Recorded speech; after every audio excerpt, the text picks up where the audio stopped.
సరే గట్టిగా నొక్కెడితే మళ్ళీ ఆయన సరెండర్ అయిపోతాడు. అవలా అంత ధైర్యం, అంత దాని ఏమంటారు కమిట్మెంట్ ఉన్నటువంటి వ్యక్తి. డెఫినెట్గా ఆయన లాంటి వ్యక్తి దేశాన్ని పరిపాలించేటువంటి అవకాశం రావటమే ఈ దేశానికి చాలా మంచి జరిగింది. ఆయన కొన్ని ఆధార్ కార్డు కానీ వరుసపెట్టి ఇప్పుడు చెప్పలేను, అన్నీ ఉన్నాయి. ప్రతి పార్లమెంట్ సెక్షన్లో ఒకటి కొత్తది ప్రవేశపెట్టేవాడు. దానివల్ల దేశానికి ఎంత మంచి జరిగిందో ఇమ్మీడియట్గా లెక్కలతో సహా తెలిసిపోయేది. నేను కొన్నాళ్ళు కాంగ్రెస్ వార్ రూమ్లో మెంబర్గా ఉన్నాను. వార్ రూమ్లో అంటే మొత్తం కాంగ్రెస్ చేసిన పనులన్నిటి మీద కూడా ఐఐటీలో చదువుకున్న వాళ్ళు బాగా వాళ్ళంతా కుర్రాళ్ళందరూ ఉండేవారు 10 మంది. వాళ్ళు తయారు చేసి ఏ మీటింగ్లో ఏం మాట్లాడాలో ఇస్తూ ఉండేవారు. ఆ దాంట్లో పొలిటికల్గా నన్ను కూడా మెంబర్గా వేశారు. ఒక 7 మెంబర్స్ ఉండేవారు, అందులో నేను ఒకండి. అక్కడ ఉన్న చూసినప్పుడు అసలు కంపారిటివ్గా భారతదేశానికి స్వాతంత్రం వచ్చిన తర్వాత కొత్త ఐడియాలు వచ్చినవి గారి టైంలో వచ్చిన ఐడియా. నెహ్రూ అంటే చాలా దీని నుంచి మొదలైంది కాబట్టి మంది నెహ్రూ టైంలో కొత్త ఐడియాలు రాకపోతే అసలు దేశమే బతకదు. కానీ మన్మోహన్ సింగ్ గారిది ఇన్నేళ్ళు పరిపాలన చేసిన తర్వాత డిజాస్టర్ సమయంలో ఆయన అధికారం తీసుకుని 10 ఏళ్లలో ఎంత మార్పు తీసుకొచ్చాడన్నది డెఫినెట్గా చరిత్రలో నిలిచిపోతుంది. చరిత్రలో మన్మోహన్ సింగ్ అనేటువంటి మనిషికి ఉండేటువంటి ఒక స్థానం సువర్ణాక్షరాలతో లిఖించబడేటువంటి స్థానమే ఉంటుంది. ఆయనకి నివాళులు అర్పిస్తూ అలాంటి నాయకులు, సెల్ఫ్లెస్ నాయకులు. ఆయన ఒకసారి చూశాను, రామరెడ్డి గారి ఇంటికి ఏదో భోజనానికి పిలిచారో దేనికో పిలిచారు. ఆ టైం నేను రాజశేఖర రెడ్డి గారి ఇంట్లో ఉంటే రాజశేఖర రెడ్డి గారితో పాటు నేను కూడా వెళ్ళాను. ఇంకా బయటకు వచ్చేద్దాం అన్న టైంకి రాజశేఖర రెడ్డి గారి డ్రైవరు, అప్పటికి ఇంకా సెల్ ఫోన్లు ఇంత యాక్టివ్గా లేవు, డ్రైవర్ల దగ్గర సెల్ ఫోన్లు ఉండే పరిస్థితి లేదు. చూడు మన కారు చూడు అన్నాడు ఆయన. నేను బయటకు వచ్చి కారు కోసం చూస్తుంటే ఒక కారు ఇలా రివర్స్లో వస్తుంది వెనక్కి, ఒక మారుతి కారు రివర్స్లో వస్తుంటే తప్పుకుని చూస్తే ఎవడరా డ్రైవర్ అని చూస్తే డ్రైవరు ఎవరు సర్దార్జీ, కారులో ఎవరు లేరు. ఓహో ఇతను లోపల తీసుకెళ్తాడేమో, లోపల ఎవరినో ఎక్కించుకోవడానికి వస్తున్నాడు అనుకుంటూ చూస్తే మన్మోహన్ సింగ్ ఆయన డ్రైవ్ చేసుకుని మారుతి 800లో ఆ డిన్నర్కి వచ్చాడు. ఏది ఫైనాన్స్ మినిస్టర్ చేసిన తర్వాత, ఇంకా ప్రధానమంత్రి అవ్వలేదు, ఫైనాన్స్ మినిస్టర్ అయిపోయి ఆ గ్యాప్ ఉంది కదా 5 ఏళ్ళు, ఆ గ్యాప్ టైంలో నేను ఆశ్చర్యపోయి రాజశేఖర్ గారు చెప్పాను, ఏమండి ఇప్పుడు మన్మోహన్ సింగ్ ఎలాగ తనే డ్రైవ్ చేసుకుంటూ పోతున్నాడు కారు అంటే, నీకు తెలీదా ఎప్పుడు అంటే అతను ఈవెన్ యాజ్ ఫైనాన్స్ మినిస్టర్గా ఉన్నప్పుడు కూడా పార్లమెంట్కి వచ్చినప్పుడు అఫీషియల్ కారులో వచ్చేవాడు, కానీ బయటికి వెళ్ళాలంటే తన కారు తన డ్రైవరు తనే డ్రైవ్ చేస్తున్నాడా అన్నాడు. ఆయన తనే చేస్తున్నాడు డ్రైవింగ్ చేసుకుని వెళ్ళిపోయాడు. అది నేను చూడలేదు. ఇదైతే నేనే విట్నెస్. వెతుక్కున్నాడు. ఉంటాయి కొంతమంది కొన్ని ప్రిన్సిపల్స్ ఉంటాయి. అది చాలా పార్టీలోంచి వచ్చాడు. ఇప్పుడు మన మోడీ గారు ఎలా అయితే టీఎంఏటువంటి దుకాణం నాది బ్యాక్గ్రౌండ్ అని చెప్తాడో, ఆయనే అలాంటి బ్యాక్గ్రౌండే. చాలా పూర్ దీంట్లోకి వచ్చాడు. అందులో అక్కడి నుంచి పారిపోయి వచ్చిన ఫ్యామిలీస్ వాడు. పాకిస్తాన్ నుంచి వీళ్ళంతా కాందిశీకులు పారిపోయి వచ్చినటువంటి ఫ్యామిలీ వాడు. ఎంత ఫస్ట్ స్టార్టింగ్ నుంచి ఒక రకమైనటువంటి అభద్రతాభావంలో బతికిన కుటుంబాలు ఏమో ఏంటో అక్కడి నుంచి ఉన్న ఇంట్లోంచి పారిపోవాల్సిన పరిస్థితి రావడం అంటే ఇంకా అంతకన్నా ట్రాజడీ ఉంటుంది. అలా వచ్చినటువంటి వాళ్ళు పికప్ చేసి అన్నిటికన్నా అసలు నాకు ఆశ్చర్యం వేసే గుణం ఏంటంటే, మనకు తెలియకుండానే మనకి ఒకడు వచ్చి అరుణ్ అనగానే కొంచెం ఎలా వస్తుంది, బాడీ తెలియకుండానే కొంచెం యాటిట్యూడ్ ఇవన్నీ మారుతాయి. అటువంటిది ప్రధానమంత్రిగా 10 ఏళ్ళు చేసినటువంటి వ్యక్తి అరుణ్ కుమార్ అనే ఒక మామూలు వాడు. ఆయన కూడా అప్పుడు సిక్ అయిపోయి ఉన్నాడు. రాజ్యసభలోకి వెళ్తూ నేను నమస్కారం సార్ మీరు మాట్లాడిన ఒక 5 అడుగులు కలిసేసే అవకాశం వచ్చింది. చెప్తే అలా విని కాగితం మీద రాసి అని చెప్పి లోపలిపోయాడు. అయిపోయింది. మనం కూడా అలా చెప్తాం, ఏదో ఈ ఒకటి పోతాం, అక్కడితో అది క్లోజు. వెంటనే దిగ్విజయంగా చెప్పాడు లోపలికి వెళ్తూనే, వెళ్ళు అరుణ్ అంటే మన పేరు తెలియటం అది అడ్వాంటేజ్ అయింది. అరుణ్ కుమార్ వచ్చాడు ఆంధ్ర, అక్కడ ఉన్నాడు, బయట ఉన్నాడు, వెళితే ఏదో కాగితం ఇస్తాడు. అంటే ఒక నిజంగా చెప్తున్నాను, అలాంటి నా జీవితంలో నాకు జరిగిన పెద్దది ఏంటంటే, అంత గొప్పవాడు మన పేరెట్టి పిలవటం అంటే అది అంతకన్నా అదృష్టం ఉందనుకుంటాను. ఏదైనా మన్మోహన్ సింగ్ గారు ఇదంతా కూడా కాలం చేశారనే అనాలి మనం. ఎందుకంటే 92 ఇయర్స్ పూర్తి జీవితం బతికాడు ఆయన, అన్నీ చూశాడు. ఆయనకి కానీ ఆయన కుటుంబానికి కానీ ఆయన పోవటం వల్ల వచ్చిన నష్టమే లేదు. దేశానికి మాత్రం చాలా నష్టం ఉంది. ఈ దేశం ఆయన గుర్తుపెట్టుకుంటే మిస్ అవుతూనే ఉంటుంది.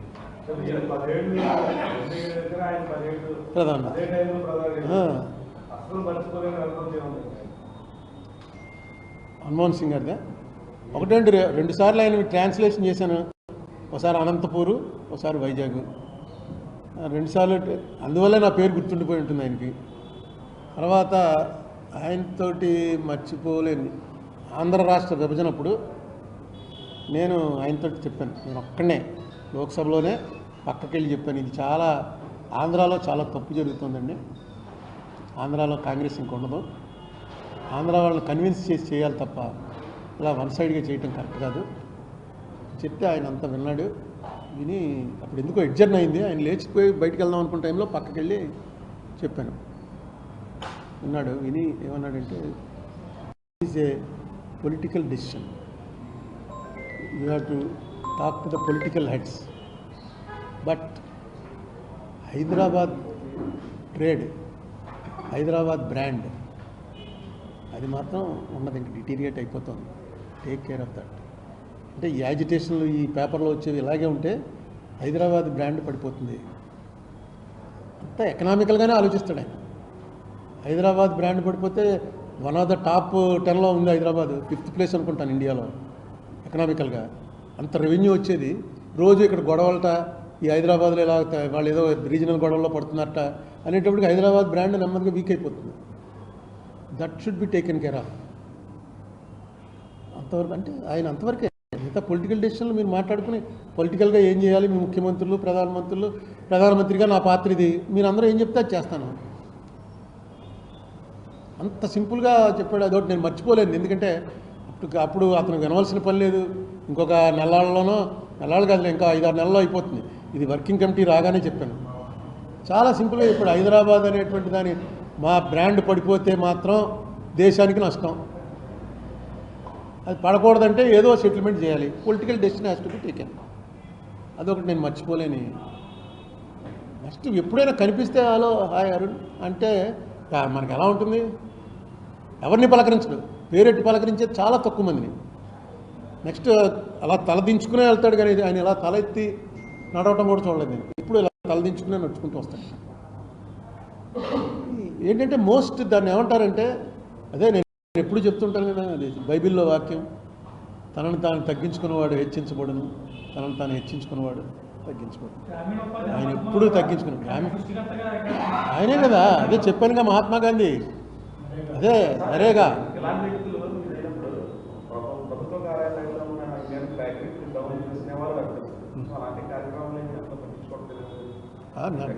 డౌన్ చేశారే, డౌన్ చేశారు. ఎందుకు మాకు ఈవేళ ఏసీవై రెడ్డి గారి విగ్రహావిష్కరణ మీటింగ్ ఉంది, మేమంతా వెళ్తున్నాం. దానికి క్యాన్సిల్ చేసాం. అది ఇమీడియట్గా ఈ వారం రోజులు మన్మోహన్ సింగ్ గారిది సంతాప దినాలు ప్రకటించారు కాబట్టి క్యాన్సిల్ చేసాం.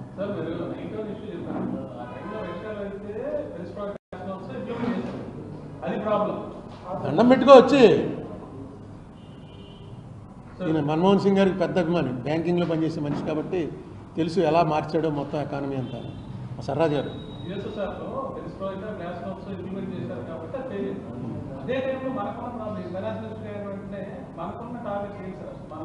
మనకున్న టార్గెట్ వారం రోజుల్లో క్లోజ్ అయిపోతుంది మొత్తం. అసలు మనకి రిజర్వ్స్ లేవు. వన్ వీక్ పోనీ ఎక్కడి నుంచి అప్పు తెద్దామంటే అప్పు తేడానికి అసెట్ లేదు, మొత్తం గోల్డ్ తీసుకెళ్ళిపోయారు. కాదు అక్కడ అందుకు కాదు కొలాప్స్, అది ఎకనామికల్గా ఆలోచించాలి మనం. పొలిటికల్ కొలాప్స్ అవడానికి కారణం పెరిస్ట్రోయికా ఉండొచ్చు. ఎకనామికల్గా లిబరలైజ్ చేశారు. లిబరలైజ్ వరల్డ్ అంతా ఒకసారి జరిగింది. ఆ లిబరలైజేషన్ టైంలో ఇండియా ఏమైపోతుందో అని చెప్పి చాలా భయపడ్డాను. మేము కూడా భయపడ్డాను. ఈ గ్యాట్ కానీ డంకెల్ ప్రపోజల్స్ కానీ ఇవన్నీ తీసుకొచ్చినప్పుడు ఏమైపోతుంది, మేము పేపర్లో అది చదివి నిజంగా పివి నరసింహారావు అన్నవాడు ఈ దేశాన్ని ఉంచుతాడా తగలేస్తాడా? ఆయన ఒక మాట చెప్పాడు లోక్సభలో. ఎవరో గురుదాస్ గుప్తా ఎవరో క్వశ్చన్ వేస్తే ఒక మాట చెప్పాడు. ఏమన్నాడంటే గురుదాస్ గుప్తా సబ్జెక్టు కరెక్షన్ ఆయనే అనుకుంటున్నాను. చెట్టు మీద కూడా వాళ్ళు తీసేసుకున్నారు పేటెంట్. మనం వేపల్లా వేసుకుని పళ్ళు దోముకోవాలన్నా సరే అమెరికా వాడి పర్మిషన్ తీసుకోవాలి అని ఏదో అన్నాడు. అంటే పివి గారు టక్మని లేచి ఏమన్నాడంటే, మీరు మీ పిల్లలు మొత్తం మీ ప్రాంతం వాళ్ళందరూ వేప పొలాలతో శుభ్రంగా పళ్ళు దోముకోండి, పళ్ళకు మంచిది. ఎవడో తోమట్లేదు ఈ మధ్య. మిమ్మల్ని ఎవడన్నా పేటెంట్ మాది అని ఎవడొచ్చి అడిగితే ప్రభుత్వం సిద్ధంగా ఉంటుంది. లోక్సభలో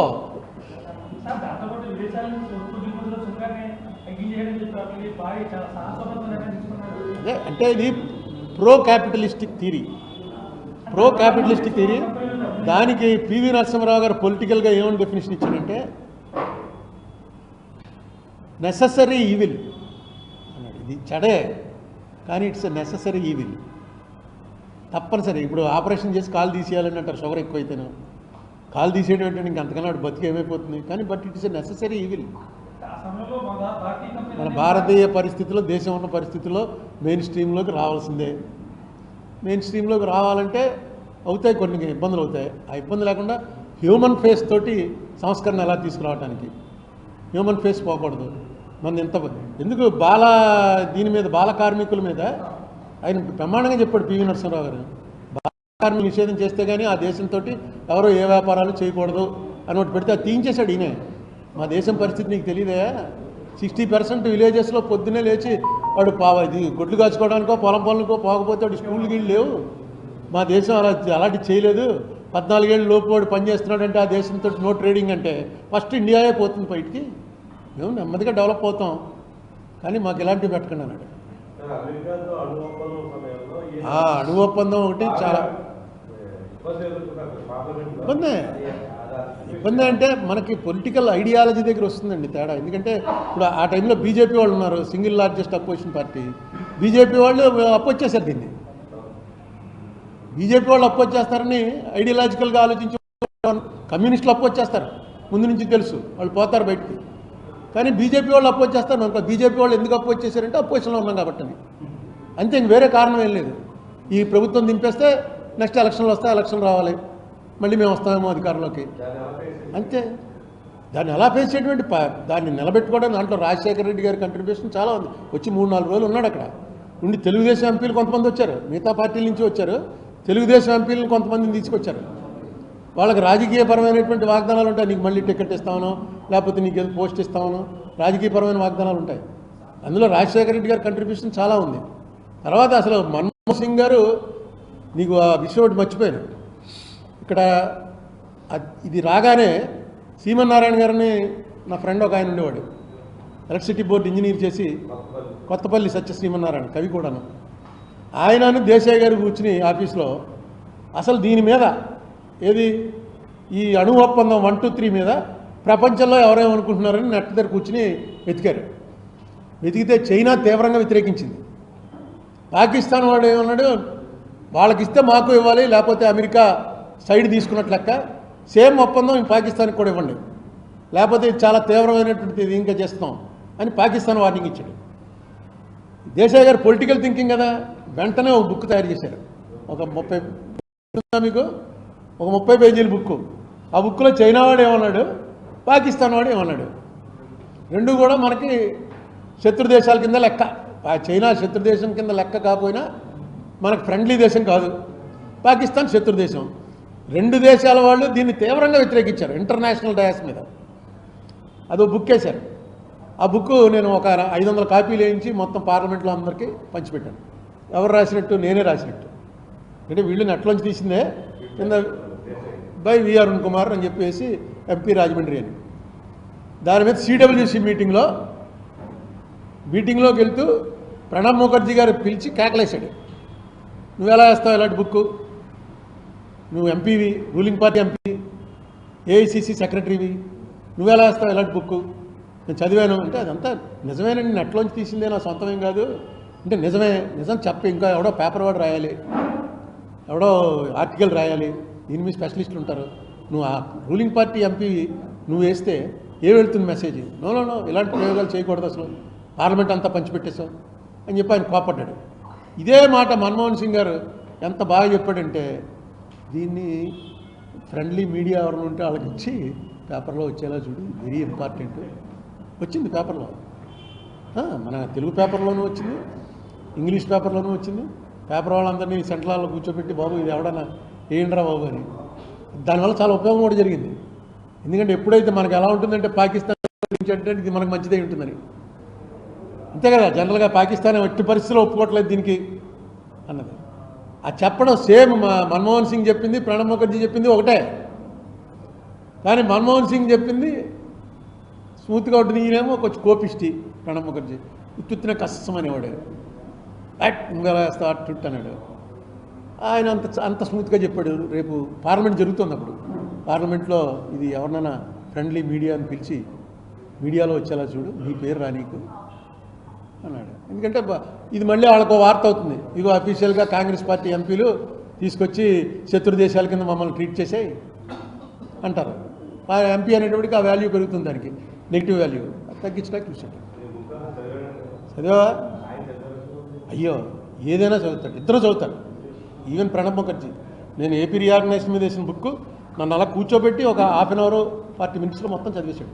120 పేజీల బుక్ చదువుతాడు. ఏదో గుణం లేకుండా ఆ లెవెల్కి వెళ్ళలేరు గురు.